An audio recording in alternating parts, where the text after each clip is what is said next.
letter. Whatever gave you the idea? Yes, of course we should get together. As you say, it's been so long, it must be nearly 60 years.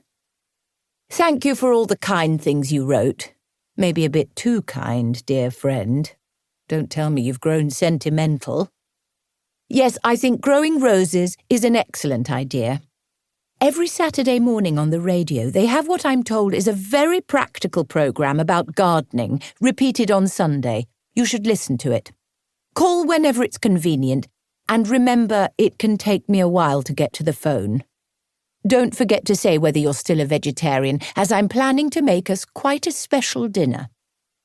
Yes, of course you must bring your photo album.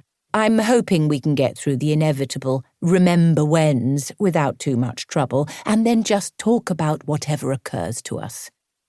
Warm regards, Klara. Hi, Steffi. Thank you for the bark boat. It's very handsome, and I was so happy to get it. I tried it out in the bathtub, and it balanced perfectly. Don't worry about that bad grade. Tell your papa and mama that sometimes it's much more important to be able to work with your hands and make something beautiful.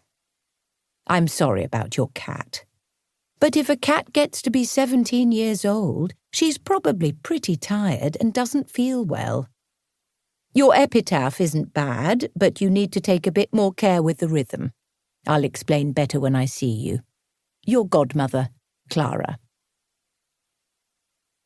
Dear Mr. Orlander, according to your letter of 27th of August, you suppose me to be in wrongful possession of a picture you painted in your youth, which you now seem to require as quickly as possible for inclusion in a retrospective exhibition of your work. I have no recollection of wheedling the canvas from your niece's son in the course of a visit to his flat.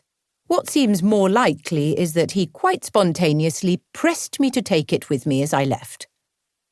I have now made a close study of the signatures on the artworks in my home and have managed, with difficulty, to identify one that might possibly be yours. The painting seems to depict something halfway between an interior and a landscape, with leanings towards the semi-abstract. The dimensions, which you didn't mention, are the classic French 50 centimetres by 61 centimetres. I will send you your picture at once and hope that in future it will enjoy a permanent place in your collection. Klara Nygård. Dear Nicholas, you've only just come back from your undisclosed destination, which I strongly suspect was Mallorca. Be that as it may, I've been thinking about making another small alteration to my will. Don't groan. I know that deep down you're rather amused by all this toing and froing. So, in short, I'm considering giving an annuity to the retirement home whose services I will eventually require. But please note, they get it only as long as I'm alive. I'm talking here about bank and bond interest and whatever else I can live without, which you know better than I. They can use the money any way they like. The idea, as I'm sure you understand, cunning as you are, is that, with this income in mind, the home will try to keep me alive as long as possible. I will be their mascot, and will be allowed certain obvious liberties. Whatever is left when I die will be distributed exactly as specified earlier. I will only add that I am at the moment in excellent health, and hope you are the same. Klara.